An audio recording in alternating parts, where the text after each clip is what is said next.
It's game day for the Baltimore Ravens. We made it. Houston, Baltimore, M&T Bank Stadium, 4:30 for the divisional round. We get into the game day energy, keys to victory, final predictions, and so much more coming up on this bonus playoff divisional round edition of Locked On Ravens. You are Locked On Ravens, your daily Baltimore Ravens podcast, part of the Locked On Podcast Network, your team every day.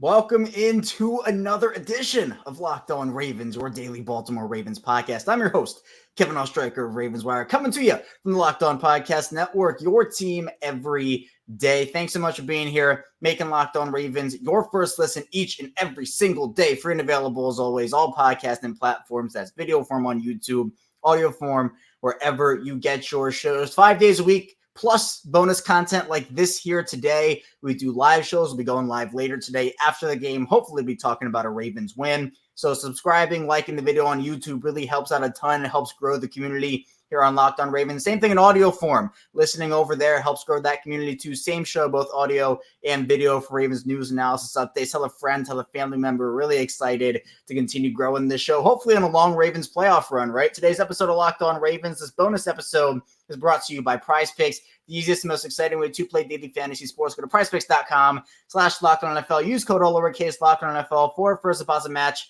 up to $100.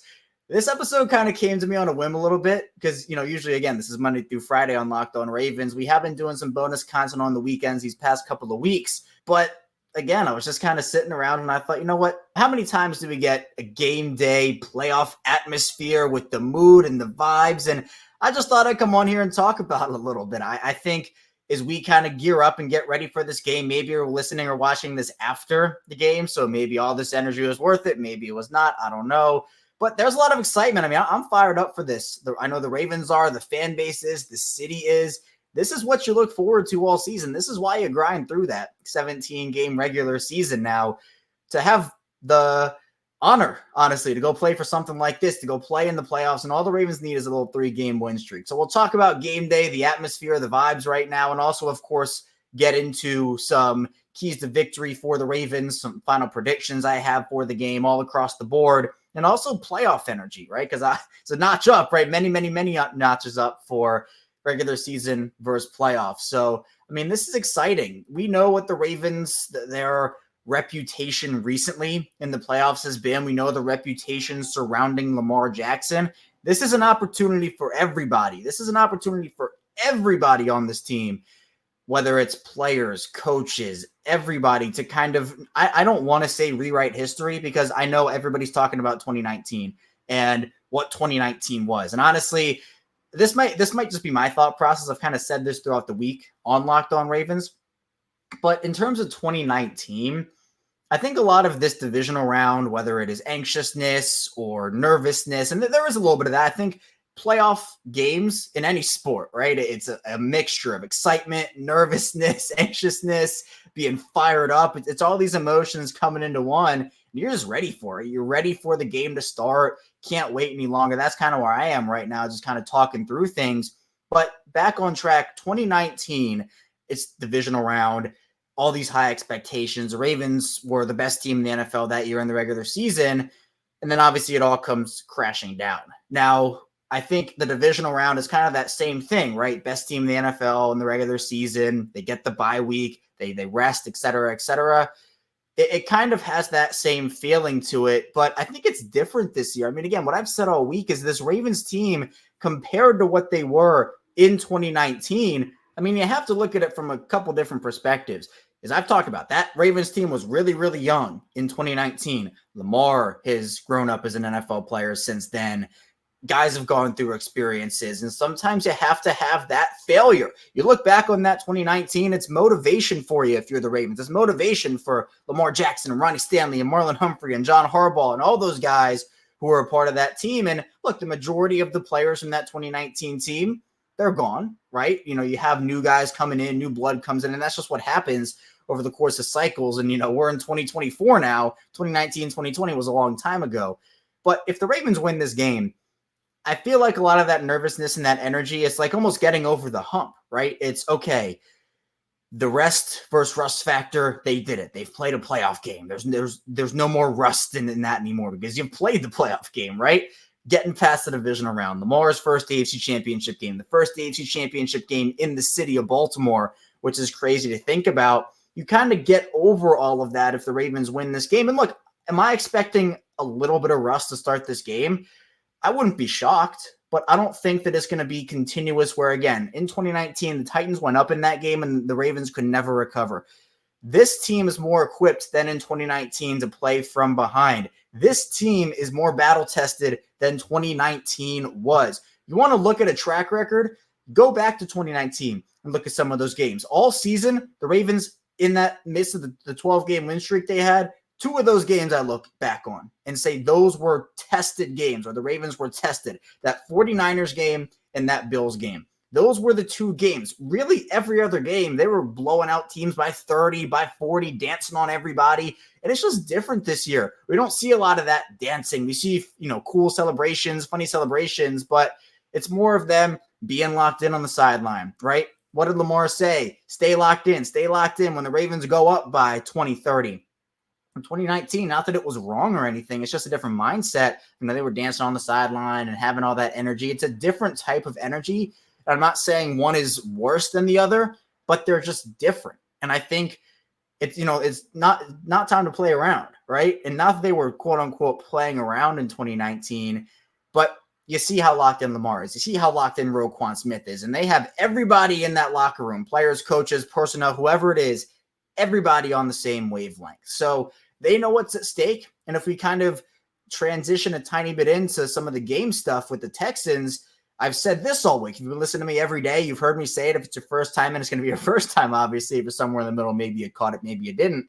But what do the Texans have to lose here? Texans have been great all season, but it's been kind of a maturation process for them. And they got so far where they're now farther than anybody really thought they would go. So if they lose today, it's, great season. CJ looked amazing. And, he went and did stuff that we didn't think he could do in year 1. We just have to go back to the drawing board. That's what the Texans are saying to themselves. They have belief in their guys, and I'm sure they believe they can win this game, right? They made the number 2 defense in the NFL in Cleveland look like they were the worst. Now, they now have to play the number 1 defense, and we'll see how that goes.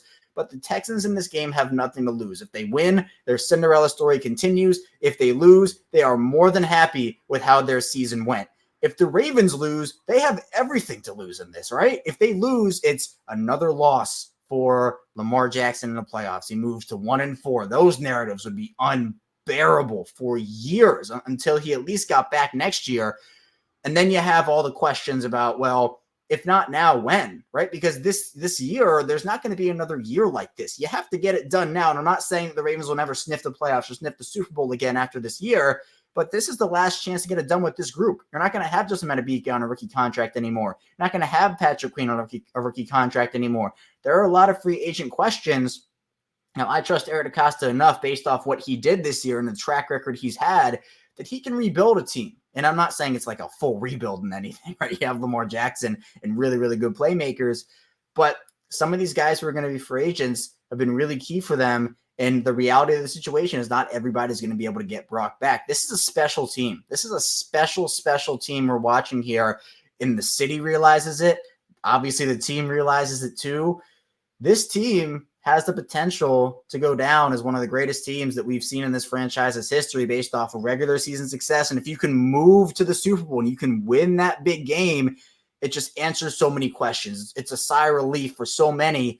But it's something that we know this Ravens team can do, but can they get over that hump and get there? Can they win in the divisional round here and move on to the AFC Championship? Something that has not happened for this Ravens team since they won in 2012, 2013, right? That's the last time they went to the AFC Championship. So electric atmosphere. I'm expecting the bank to be rocking. Obviously, a lot of pregame festivities, whether you're going down to the lots or pregame, whatever you're doing, should be electric down there in Baltimore City, and hopefully this team puts on an electric performance in this game. Coming up, though, we will be talking about keys to victory, but we kind of talked about it a tad, not really in that first part of the show. We'll get into it in the second part, though. Plus, we'll get into some final predictions and playoff energy in the final part of the show. So second segment coming up. So lots to talk about here on Locked On Ravens.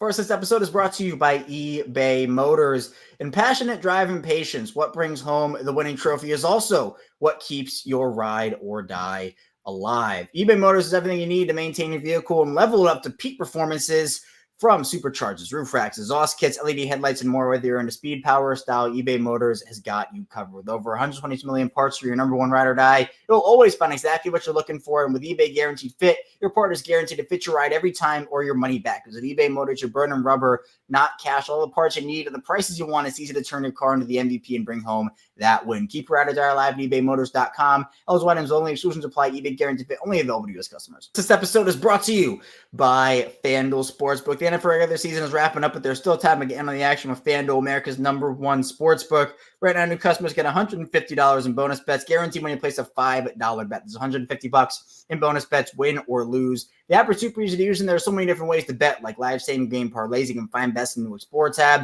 make a parlay in the Parlay Hub, the best way to find popular parlays, and so much more. So for today's game, maybe you want to put a Ravens parlay together. You want to do maybe Isaiah Likely anytime touchdown. Maybe you're betting on the Ravens in this game. Maybe you want to do a Gus Edwards anytime touchdown. Plenty of options over on FanDuel. Visit FanDuel.com/lockdown to make your first bet a layup. FanDuel, official partner of the NFL.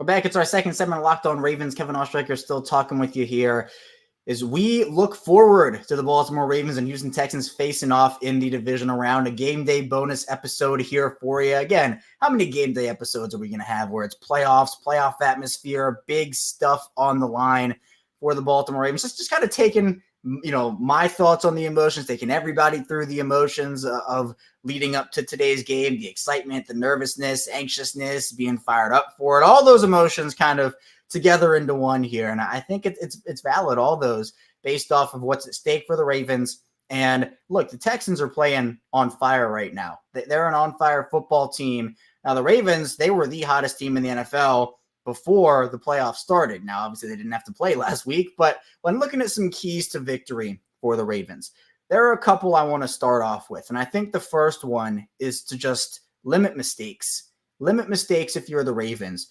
Because a game like this, it has the potential to be a blowout. And obviously, if that happens, I would expect it to go the Ravens' way. Could happen against the Texans. I have a lot of respect for Houston and what they've done in their run here. But if this is a close game and there's a turnover late, right? Maybe a fumble, maybe an interception, or maybe there's a big penalty or something the Ravens commit, that can lose or win a game for an opponent or for you. And we have seen the theme. The Ravens had 4 losses this season. I'm not really counting the Week 18 one, honestly, because the Ravens didn't play their starters. Come on, right? But the 3 losses that I will count, I'll give Cleveland their credit, right? It's not fun to do, but I'll do it.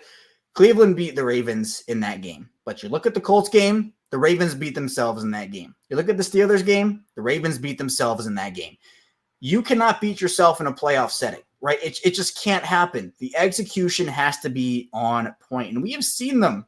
The execution's been pretty solid for them over the past month and a half, but you can't let that all go in the playoffs, right? I know the mesh point between Lamar and Justice Hill was an issue early on. The fumbles for Lamar were an issue early on. Some of the big time penalties, but you cannot, you can live with Houston beating you, right? It would not be fun. It would be disastrous, but you can at least live with that result. Because you know what? The team went in there and they did their job. Imagine if the Ravens beat themselves. Imagine if there's a big turnover at the end of the game or there's a big penalty. That, to me, is more inexcusable than Houston coming in there and beating you. And part of that's just being prepared. And I'm confident with the way that Roquan leads these guys, the way Lamar leads these guys, they are going to be prepared and ready and confident to go. And even if there is a little rust, even if they do go down by a little bit early, this team is equipped to respond to that, much like we saw against the Rams coming out of the bye, where, there was some bye week rust, I guess, but they responded, and it was honestly the most impressive win of the season to me there. I think another key is stopping Nico Collins. We talked about it all week on this show. There's no Marlon Humphrey in this game. But to me, stopping Nico Collins is so big because he's their guy. It's what I've talked about with it was almost like Tyreek Hill back in week 17. There was no Jalen Waddle in that game. So what do? You stop Tyreek Hill and you dare Cedric Wilson to beat you. You dare Robbie Chosen to beat you, right? Some of those guys. Stop Nico Collins and dare Robert Woods to beat you. Dare John Mechie to beat you. Maybe they do, right? But you live with that. You live with a guy like Robert Woods or John Mechie beating you, as opposed to their number one, this is the guy they want to go to, as opposed to that guy beating you. So that to me is another key here. Also, I think, we talked about it yesterday. I had a great episode with Kadri Ismail talking about some X factors for the Ravens. Isaiah Likely. We now know that Mark Andrews, not going to be available in this game, right? So it's going to be the Isaiah Likely show, and he has put on a show, let me tell you that, since he stepped in for Andrews.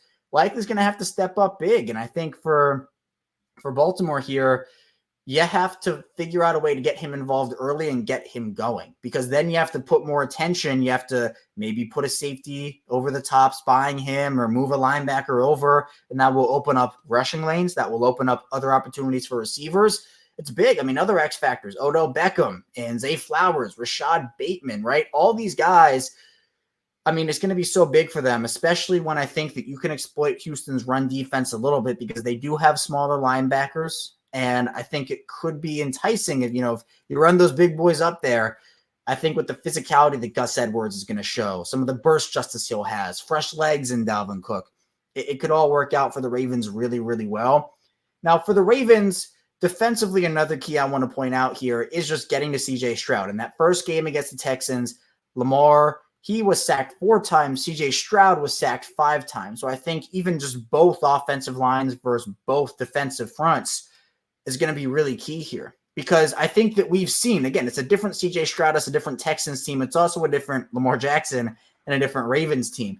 That to me gives me confidence, because early in the season, the Ravens were trying to find an offensive identity. And on the Ryan Ripken show, we talked with Sam Njoku, who put it in a really good way. He said that a lot of the concepts early were Greg Roman's concepts, and they were just trying to find something to work and something to win them games. But as the season has progressed, this is now Todd Monken's offense. And I wouldn't be shocked if we see a little, I don't want to call it trickeration, but maybe stuff we haven't seen before with Todd Monken's, him pulling a couple of things out of his vault, right? We'll bring back the Greg Roman vault for a second. But seriously, that to me is another key here, getting creative, throwing the Texans off and making them antsy. Plus, obviously, in this game, Lamar's going to make a couple of hero plays. I think CJ is going to make a couple of hero plays too. I expect this game to be closer. We'll get to that in the final predictions part coming up in the final part of the show. But again, can you make enough plays? And can you run the ball effectively enough here? The Texans have the number 2 rush defense in the NFL, but Baltimore comes in as the number 3 rush offense in the NFL. So that's kind of 2 Titans colliding. But if you're going with the immovable object versus unstoppable force, I think the Ravens are the unstoppable force, and I think that goes through the immovable object. So I don't know. And that debate is a completely separate non-football related conversation. But to me, I think that Baltimore's rushing offense would trump out Houston's rushing defense. That just to me is where it is. But when you talk about Houston's rushing offense versus Baltimore's rushing defense, that's like, the 2 very slow cars hitting each other in terms of the stats, because Baltimore's run defense, clearly the weakness on that team, and Houston's run offense, the weakness on that team as well. Can the Ravens dominate up front in the trenches on both sides of the ball? Dameon Pierce is not getting a big workload in Houston anymore. This is Devin Singletary's backfield. In week 1, it was Dameon Pierce's backfield. He has 2.9 yards per carry this season. Singletary's up around 4.0, a little better than that.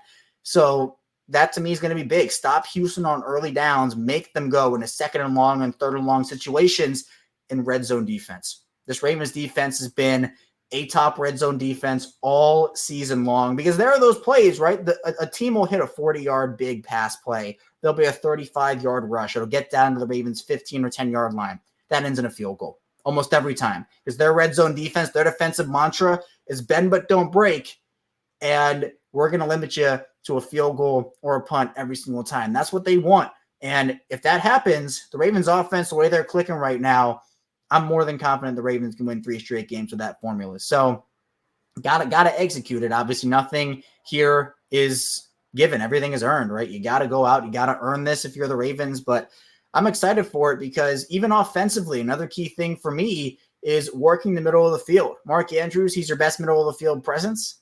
But at this point, him not being there, I know there are some conversations about, Mark Andrews would slow up the offense and just hold him out. Mark Andrews would help your even if he's in there as a decoy. Mark Andrews helps your offense. And I get Likely's balling out. He's playing really well, but you want to have Mark out there. He is that good. I think people have almost forgotten a little bit because of how good Isaiah has been.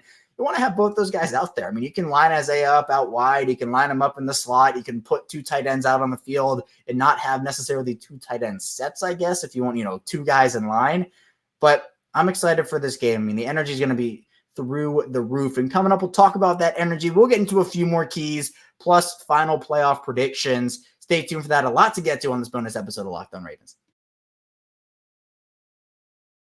First, this episode is brought to you by Prize Picks. And Prize Picks is the place if you're looking for daily fantasy sports. It's the most fun so many have handling up to 25 times the money this football season. All you have to do is select 2 or more players, pick more or less than the projected stats, and place your entry. For the basketball season here, you can now pick combo projections across football and basketball from the Specials League created specifically for combo projections that include 2 or more players from different sports or leagues. For example, LeBron James and Travis Kelce, a 10.5 combo with 3-pointers made plus receptions. If you want to play along some of Prize Picks' favorite players like Rackman McNeil and Andrew Schultz, you can now find community players on the promos tab of the app to enter some of the biggest names in the Prize Picks community each week. Prize Picks even offers a reboot policy, so your entry stay in play even if one of your players gets injured. For football and basketball games, if you have a player who exits the game in the first half and does not return in the second, that player is rebooted. Prize Picks is the only daily fantasy sports platform with an injury insurance policy. Go to prizepicks.com/LockedOnNFL. Use code LockedOnNFL for a first deposit match up to $100. Again, that's prizepicks.com/LockedOnNFL. Use code LockedOnNFL for a first deposit match up to $100. Prize Picks, daily fantasy sports made easy.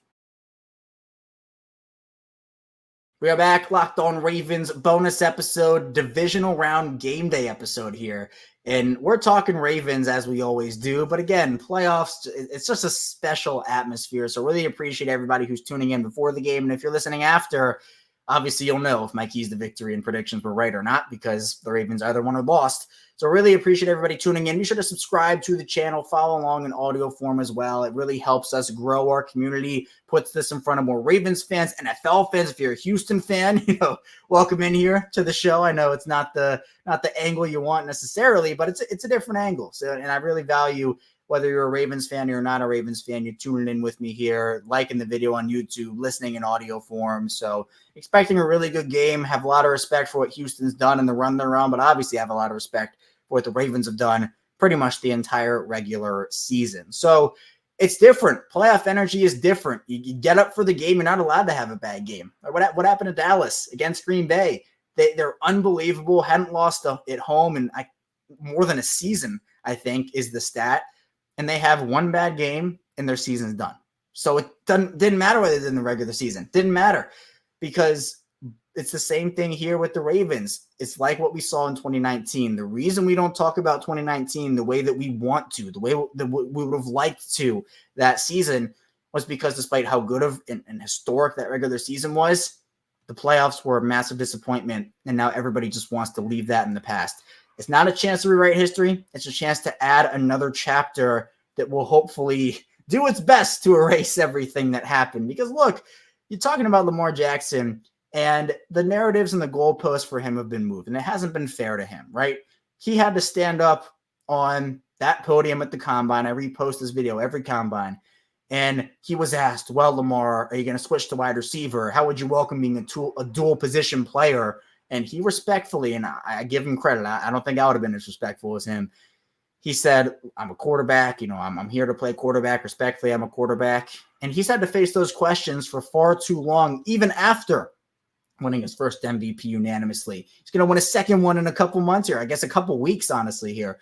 So these goalposts, it was, well, he can't play quarterback in the NFL. And then he proved he could do it. And it's, well, he can't do it at a high level. And then he did it. And it's, oh, well, he can't win an MVP. And then he did it. And it's, oh, he can't win a playoff game. And he did it. And now it's, oh, well, he can't win another MVP, only one, and he's going to do it. And now it's, well, he can't win a Super Bowl.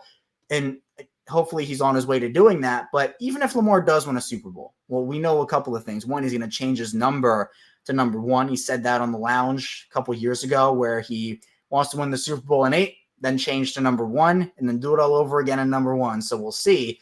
But this is big for Lamar Jackson's legacy, who I already believe his resume at 27 years old, a soon-to-be 2-time MVP, all the Pro Bowls, the All-Pros, all the accolades, the records broken. even without a Super Bowl, Lamar has one heck of a case to get into Canton one day. With the Super Bowl, I mean, you're probably looking at a first ballot case considering how much football he has left ahead of him. And no two-time MVP, one Super Bowl winner has ever been left out of Canton. So, you have that right there. But to me, this goes for the city as well, right? And it goes for everybody in the organization, obviously. But since that Super Bowl, 2013 was disastrous. 2014 is a season that I so badly wish they would have won that year. They should have won that year. They should have gotten Steve Smith a ring that year. And the Patriots come back from 2 14-point deficits. 2015 was a nightmare. 2016, you can talk about all the stuff with 2017, and then Lamar comes in 2018, and it was a bunch of mediocrity for the Ravens ever since they won this Super Bowl, really outside of 2014. And to me, you kind of have progressed in stages here if you're the Ravens, where Lamar obviously steps in for Joe Flacco as a rookie and just kind of taking everybody through what this has been, the history of Lamar Jackson.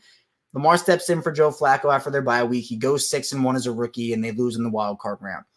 Then they have this throughout 2019. They get the bye week to lose in the divisional round. Lamar wins a playoff game, and then they lose in the divisional round the next year to Buffalo. Then obviously the injuries happen in both 2021 and 2022. Then here we are, this 2023 season, which it just seems like everything has come together. Eric DeCosta, those draft classes he had a couple years ago, they've finally matured into players that, all pros, players, Pro Bowlers, right?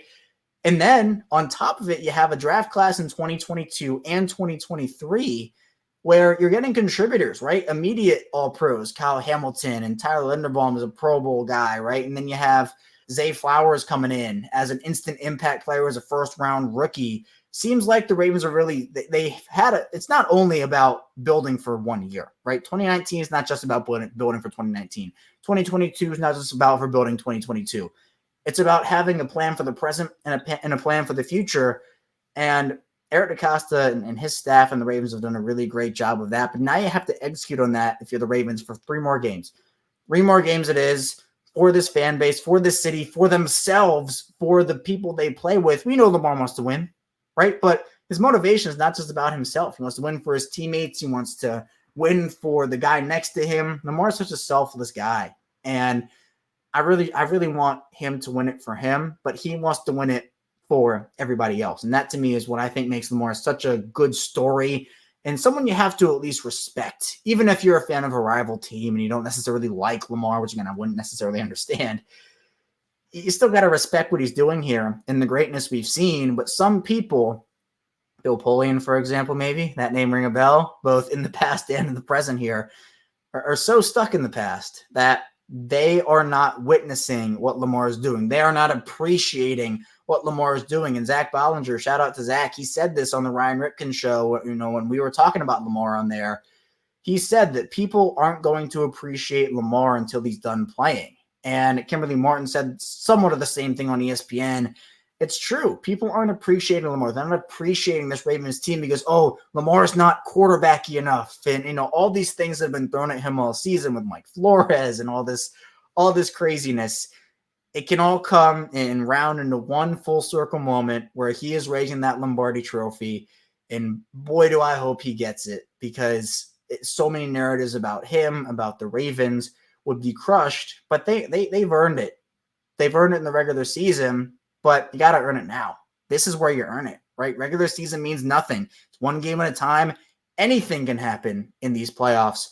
Baltimore has to go out and earn it. So my final predictions for this game quickly, I think Baltimore wins it. They've done nothing to show me that I should pick against them. I mean, they've been quality all year. I mean, they've found their identity. They've peaked at the right time. I expect this to be a closer game than maybe some people would anticipate. I know a lot of people have that CJ Stroud belief. And look, I'm a big CJ guy. He's been throwing the ball lights out recently.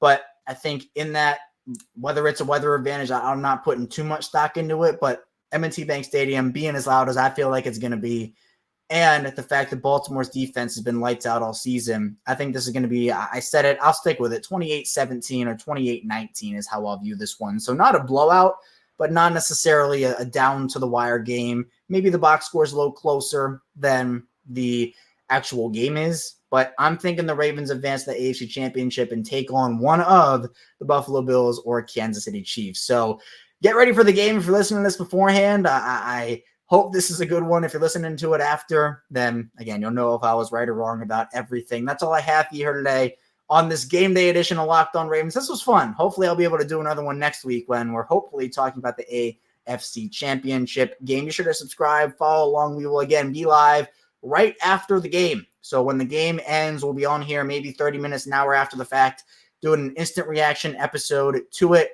Hopefully we'll be reacting to a Ravens win. Again, subscribe, follow along, audio form, video form. Means a lot to me. Stay tuned for our episode later today, our live stream. I'll see you right back here soon on Locked On Ravens.